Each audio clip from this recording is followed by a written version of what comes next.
Hello hello मेरे प्यारे बच्चों, स्वागत है आपका अपने YouTube चैनल पर। आशा करती हूँ आप सभी स्वस्थ मस्त और अपनी अपनी पढ़ाई में व्यस्त होंगे। तो बेटा लास्ट लेक्चर तक हम लोग अपने कॉन्ट्रासेप्टिव मेथड्स को ही पढ़ रहे थे, हम लोग उनको कैरी फॉरवर्ड करते हुए आगे चल रहे हैं और आज का लेक्चर भी कॉन्ट्रासेप्टिव मेथड्स के बारे में होने वाला है। काफी हद तक कॉन्ट्रासेप्टिव मेथड्स हमने कंप्लीट कर दिए हैं।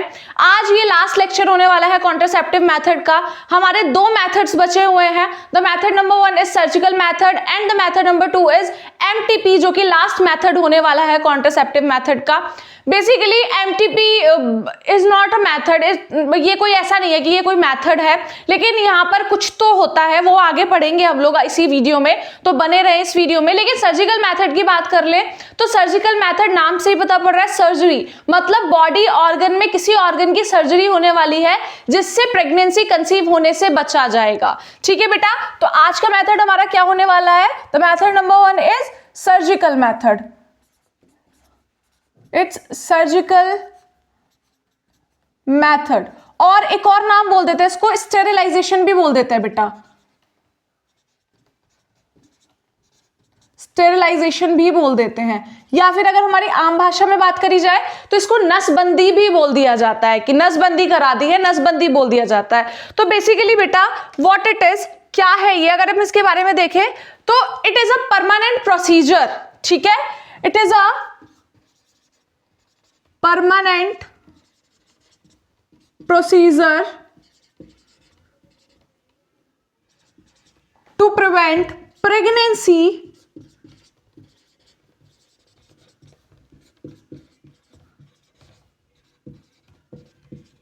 by blocking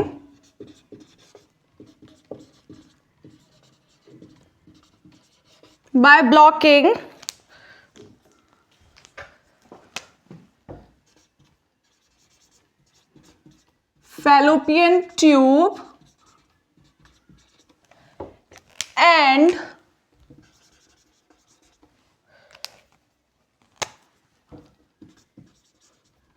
vas difference. हाँ तो बच्चा इसमें क्या होने वाला है, ये एक परमानेंट प्रोसीजर होने वाला है टू प्रिवेंट प्रेगनेंसी। हमें प्रेगनेंसी को प्रिवेंट करना है, तो ये एक परमानेंट प्रोसीजर होता है जिसके अंदर हम लोग क्या कर देते हैं, फेलोपियन ट्यूब या फिर वास डिफरेंस को कट कर देते हैं। क्या कर देते हैं? कट कर देते हैं। अब क्या क्या काम था बेटा फेलोपियन ट्यूब और वास डिफरेंस का, हम लोगों ने पढ़ा था लास्ट लेक्चर में। फेलोपियन ट्यूब का क्या काम होता है, एग को लेकर आना, और फेलोपियन ट्यूब को ही हम लोग साइट ऑफ फर्टिलाइजेशन बोलते हैं, क्योंकि वहां पर ही एग और स्पर्म आपस में मिलते हैं और फर्टिलाइजेशन होता है। अगर हम वास डिफरेंस की बात कर ले तो वास डिफरेंस के अंदर भी यही होता है कि भाई वहां से क्या होता है, वास डिफरेंस एक कॉमन पाथवे होता है कि जहां से स्पर्म टेस्टिस के अंदर बनेगा और वास डिफरेंस से होता हुआ ही रिप्रोडक्टिव ऑर्गन के अंदर आता है, मेल रिप्रोडक्टिव ऑर्गन के अंदर आता है। तो भाई अगर एक रोड है या फिर एक ब्रिज है और उस ब्रिज से, वो एक कॉमन इकलौता ब्रिज है पूरे गांव में कि गांव से शहर के लिए लेकर जा रहा है, और वो ब्रिज तोड़ दिया जाए तो क्या आप गांव से शहर जा पाएंगे? नहीं जा पाएंगे बेटा, क्योंकि बीच का रास्ता टूट चुका है। वही इकलौता रास्ता था गांव से शहर जाने के लिए, और वही ब्रिज टूट गया तो क्या आप जा पाएंगे गांव? बिल्कुल नहीं जा पाएंगे। तो यहां पर हम लोग यही करते हैं, वो जो ब्रिज है ना हम उसको तोड़ देते हैं, ना रहेगा ब्रिज, ना जाएंगे शहर तक। तो यही होता है बेटा, बेसिकली ब्रिजेस को तोड़ दिया जाता है। अगर मेल के अंदर बात कर ले तो वास डिफरेंस को कट कर दिया जाता है, फीमेल के अंदर बात कर ले तो फेलोपियन ट्यूब को कट कर दिया जाता है। ना फेलोपियन ट्यूब रहेगा, ना वास डिफरेंस रहेगा, ना फर्टिलाइजेशन होगा, ना ही स्पर्म ट्रेवल करके फीमेल के अंदर आ पाएगा। क्लियर बेटा? तो अब ये कितने प्रकार का हुआ? ये हुआ बेटा 2 प्रकार का। It is of 2 types. The type number 1 is vasectomy. It's vasectomy. The type number 2 is tubectomy. The vasectomy and tubectomy नाम से ही पता पड़ रहा है। vasectomy लिखा हुआ है मतलब यहां पर कट कर दिया जाता है किसको? वास डिफरेंस को। ट्यूबेक्टॉमी लिखा हुआ है मतलब यहां पर किसको कट कर दिया जाता है, फिर ब्लॉक कर दिया जाता है, not cut, it's blocking. Block कर दिया जाता है किसको? फेलोपियन ट्यूब को बेटा। किसको? फेलोपियन ट्यूब को। अब आप लोगों के दिमाग में जरूर बहुत सारे अलग अलग प्रकार के क्वेश्चंस आ रहे होंगे, क्योंकि जब मेरी मैम ने मुझे पढ़ाया था मेरे माइंड में भी बहुत सारे क्वेश्चंस आए थे। मेरे माइंड में ये क्वेश्चन आया था सबसे पहला कि भाई अगर वास डिफरेंस को कट कर दिया क्या स्पर्म प्रोडक्शन भी रुक जाएगा? नहीं, नहीं रुकेगा। Spermatogenesis will continue, spermatogenesis will continue, मतलब स्पर्म का बनना नहीं रुकने वाला बेटा। स्पर्म बनेगा लेकिन क्या कहां जाएगा? कहां जाएगा? उसको बॉडी क्या कर जाएगी? उसको बॉडी क्या कर जाएगी? निगल जाएगी, खा जाएगी, फैगो हो जाएगा, फैगोजेनेसिस हो जाएगा, फैगोजेनेसिस हो जाएगा बेटा, फैगोजेनेसिस हो जाएगा। फैगोजेनेसिस में क्या होता है कि बॉडी खुद ही खा जाती है, निगल जाती है। तो जो स्पर्म बनेगा उसको बॉडी क्या करेगी? निगल जाएगी, खा जाएगी। स्पर्म तो बनेगा, स्पर्म बनना बंद नहीं होने वाला, लेकिन बॉडी जितना भी स्पर्म बनेगा सबको क्या करेगी?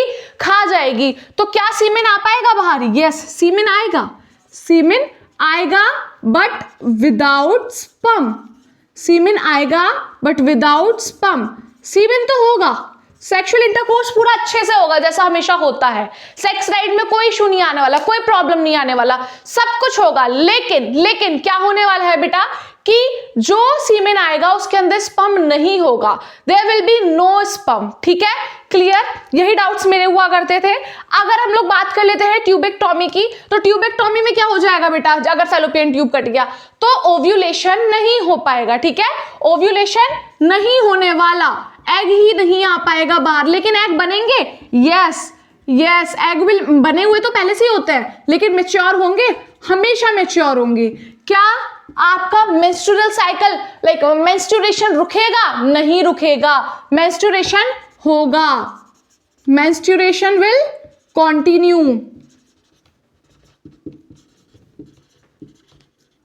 मेंस्ट्रुएशन होगा। क्यों होगा भाई? क्यों होगा भाई? रुकेगा क्यों? आप इस चीज का क्यों नहीं होगा जरा ये बताइए।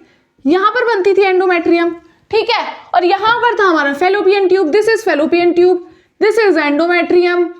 ये कट हुआ तो इससे क्या लेना देना बेटा? ये तो निकलेगा ना, ये तो बाहर निकलेगा, ये तो अपना प्रोसीजर कंटिन्यू रखेगा। एंडोमेट्रियम तो हर 28 दिन बाद टूटेगा, क्योंकि अब स्पर्म आने वाला ही नहीं है। इन केस स्पर्म आ भी गया है तो फर्टिलाइजेशन होने वाला ही नहीं है, बीच का रास्ता टूट चुका है बेटा। यहां से एग आता है, यहां से एग क्या करेगा? जा ही नहीं पाएगा यहां तक। अगर एग ही यहां तक नहीं जा पाएगा तो there will be no fertilisation.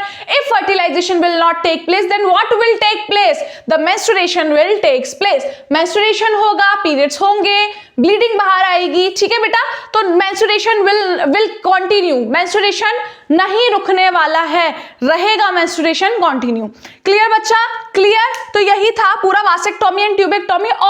और इसके अंदर एक बड़ा ही प्यारा पॉइंट है विच इज कि ये रिवर्सिबल है। नो, दिस इज हो सकता है, लेकिन इसकी जो रिवर्सिबिलिटी है ना, reversibility is poor, it is very poor. हो जाएगा, पैसा खर्च कर दो, हो जाएगा रिवर्सिबल, बट क्या रिवर्सिबल होने के बाद फंक्शन कर पाएगा या नहीं कर पाएगा? ये नहीं कहा जा सकता बेटा, ये हम नहीं कह सकते। कई बार क्या होता है, रिवर्सिबल कर दिया जाता है, रिवर्सिबिलिटी कर दी जाती है, लेकिन वो अच्छे से वो अपना फंक्शन जैसे पहले परफॉर्म कर रहा था, लाइक ट्यूबेक्टोमी, लाइक ट्यूब और वास डिफरेंस और फैलोपियन ट्यूब जैसे पहले फंक्शनिंग कर रहे थे, अब वो नहीं कर पा रहे हैं। तो पुअर रिवर्सिबिलिटी बहुत पुअर है। उसके अलावा इसके अंदर कोई शक वाली बात नहीं है कि लाइक हम लोग बोले कि क्या ये खतरनाक हो सकता है, लाइक बेसिकली इसको करवाने के बाद भी प्रेगनेंसी हो पाएगी नहीं पाएगी। तो बेटा 100% इसका पॉजिटिव रिजल्ट्स आते हैं। अगर एक बार आपने वासेक्टोमी और ट्यूबेक्टोमी कराया तो एक आपका परमानेंट इलाज है, परमानेंट सोल्यूशन है कि आप को प्रेगनेंसी नहीं होने वाली है, आप कोई कंसीविंग नहीं करने वाले हो। भारत में बहुत ज्यादा चलने वाला इलाज है, बेसिकली भारत में बहुत ज्यादा यूज होने वाला इलाज है। क्लियर बेटा? क्लियर? तो this is all about sterilization या फिर सर्जिकल मेथड। अब अगर हम लोग बात करें दूसरे मेथड और इस चैप्टर के लास्ट लाइक अब लास्ट मेथड की बात करें तो विच विल बी MTP बेटा, MTP। इसकी फुल फॉर्म देख ले तो क्या है? Medical, is it visible medical termination of pregnancy.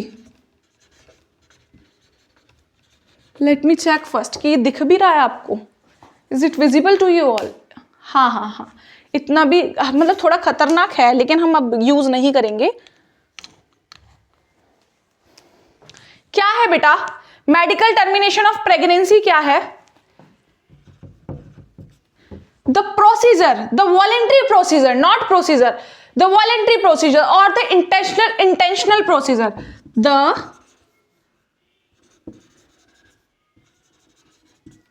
Voluntary, VOLUN, voluntary procedure of termination, या फिर टर्मिनेशन के साथ साथ एबॉर्शन भी बोल सकते हैं बेटा हम, abortion of pregnancy during gestation, या फिर फुल टर्म, विद इन या फिर ड्यूरिंग।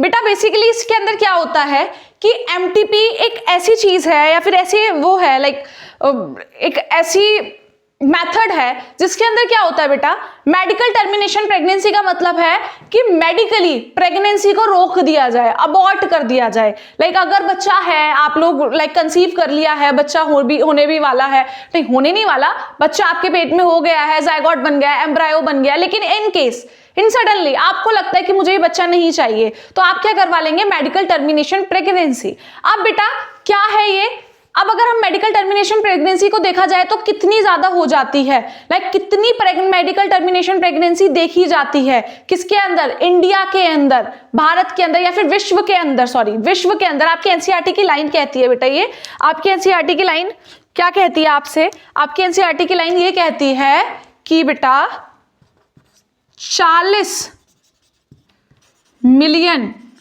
टू 50 मिलियन MTP होते हैं per year, which is 1/5 of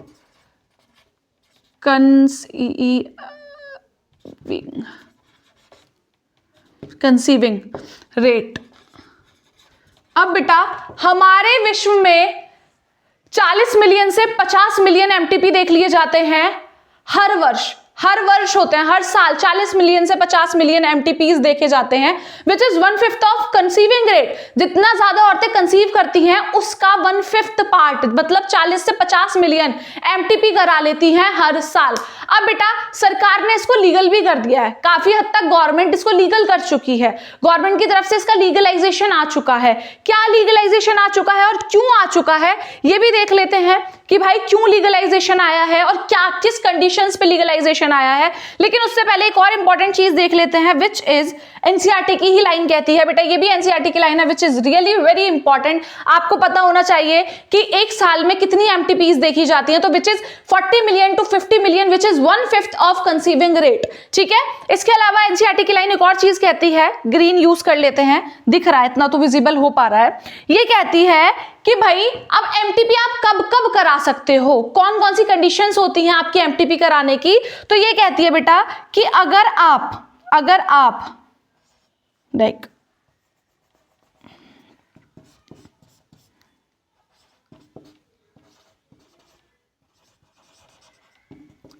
अगर आप विद इन 2 to 12 वीक आप करवाते हैं MTP, 2 से लेके 12वें हफ्ते तक अगर आप अपनी MTP करा लेते हैं, ठीक है, MTP करा लेते हैं, MTP आपकी हो जाती है, तो will it safe? Yes it will safe, it will safe.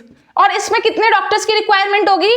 Only requirement of 1 doctor, only requirement of 1 doctor. लेकिन अगर आप MTP को 12 से 24 वीक के अंदर कराते हैं तो will it safe? It will unsafe. बेटा क्या होने वाला है, ये अनसेफ होने वाला है। और इसके अंदर रिक्वायरमेंट कितने डॉक्टर्स की होने वाली है?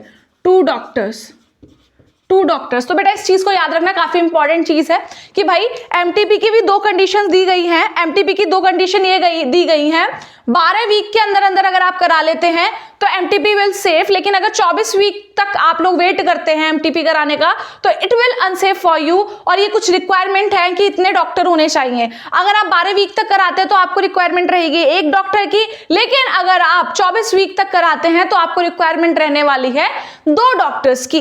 अब इसके अलावा बेटा बहुत इंपॉर्टेंट चीज जो है, बहुत ज्यादा इंपॉर्टेंट चीज है कि भाई सरकार ने इसको लीगलाइज क्यों करा और कब करा। सरकार ने बेटा इसको लीगलाइज कर लिया 1971 में, legalize by government, legalize by government in 1971। बेटा बहुत ज्यादा इंपॉर्टेंट लाइन है, याद रखना। गवर्नमेंट ने लीगलाइज करा दिया 1971 में। अब उस सरकार ने भी कुछ कंडीशंस रख दी, the condition number 1 is if the child has any genetic disorder, if the child has genetic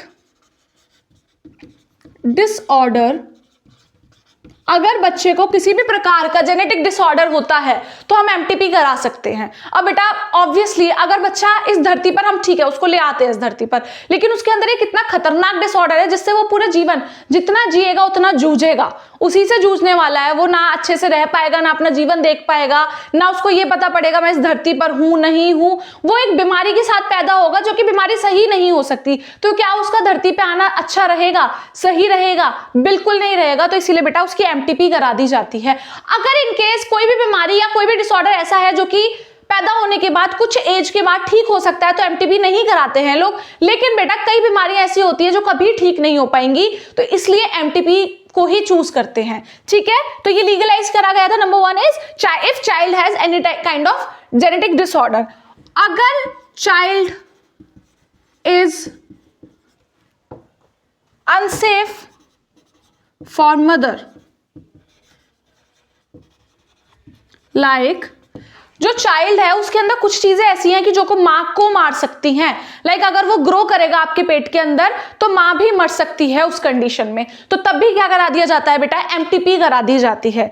the third is if the child is result of rape, बेटा अगर बच्चा जो है वो रेप का रिजल्ट है, लाइक किसी भी फीमेल के साथ, किसी भी गर्ल के साथ रेप किया गया है और उस गर्ल ने कंसीव कर लिया है, ठीक है, तो फिर क्या करा सकते हैं? एमटीपी करा सकते हैं। द लास्ट थिंग इज कि जो कि कंडीशन रखी गई थी सरकार द्वारा, विच इज रॉन्ग कॉन्ट्रासेप्टिव, या फिर रॉन्ग कॉन्ट्रासेप्टिव। कॉन्ट्रासेप्टिव ने असर नहीं दिखाया बेटा, कॉन्ट्रासेप्टिव काम नहीं आई, आपने एक्सपायर खा ली या फिर व्हाटएवर, आपने कुछ भी गलत कॉन्ट्रासेप्टिव यूज कर लिया जो कि ठीक नहीं था। लाइक आप लोग गए कॉपर टी लगाने, आपने एक्सपायर कॉपर टी लगवा लिया तो दिक्कत हो सकती है। आपने दवाइयां ढंग से नहीं खाई, आपने पिल्स जो आपने ली थी कॉन्ट्रासेप्टिव के लिए वो एक्सपायर ले ली, या फिर आपने तरीके से नहीं खाई, जिस डेट के अकॉर्डिंग खाई जाती है नहीं खाई, तो फिर अगर कॉन्ट्रासेप्टिव की वजह से कॉन्ट्रासेप्टिव यूज नहीं कर पाया, मतलब लाइक अपना रिएक्शन शो नहीं कर पाया, तो भाई क्या हो सकता है? करवा सकते हैं हम लोग एमटीपी। तो सरकार ने कुछ नियम दिए थे कि भाई आप किस किस कंडीशन में करा सकते हैं एमटीपी। ठीक है, तो देख लेते हैं क्या क्या पढ़ा आज हम लोगों ने। आज हम लोगों ने सर्जिकल मेथड पढ़ा जिसके अंदर क्या करा जा रहा था? वास डिफरेंस और ट्यूबेक्टोमी को ब्लॉक कर दिया जा रहा था, जिससे कि ना तो रहेगा बांस, ना बजेगी बांसुरी। वही वाली चीज है बिल्कुल कि भाई वहां पर ना तो वो पाथवे ही बचा, तो ना तो स्पर्म ही ट्रेवल कर पाएगा, ना ओवम ही ट्रेवल कर पाएगा। और जब स्पर्म और ओवम ट्रेवल नहीं कर पाएंगे, जब तक दुल्हा दुल्हन नहीं मिलेंगे तो ब्याह कैसे होगा? तो मतलब ना स्पर्म आएगा ना ओवम आएगा, तो फिर भाई प्रेगनेंसी कैसे हो पाएगी? क्लियर? तो ये आज हम लोगों ने पढ़ा। इसके अलावा आज हम लोगों ने पढ़ा एमटीपी, मेडिकल टर्मिनेशन प्रेगनेंसी, जिसके अंदर क्या किया जाता है? ये एक प्रोसीजर है जिसमें जेस्टेशन टाइम पीरियड के with in gestation time period हम लोग क्या करवा सकते हैं? अबॉर्ट करा सकते हैं। हम लोगों ने कंडीशंस भी देखी कि अगर 12 वीक तक अबॉर्शन करवा लेते हैं या फिर टर्मिनेशन करा लेते हैं तो क्या होता है, वो सेफ होता है। लेकिन 12 वीक के बाद, 12th वीक के बाद अगर हम लोग वेट करते हैं इस चीज का 24th वीक तक, तो फिर ये हमारे लिए थोड़ा सा अनसेफ हो सकता है। क्लियर बेटा? आज हम लोगों ने सारा कुछ पढ़ा और यहाँ पर हमारा कॉन्ट्रासेप्टिव मेथड होता है complete. That is it all about this lecture. Hopefully everything is clear to you all. If you guys like the video, do like, share and subscribe the channel. Thank you so much for watching.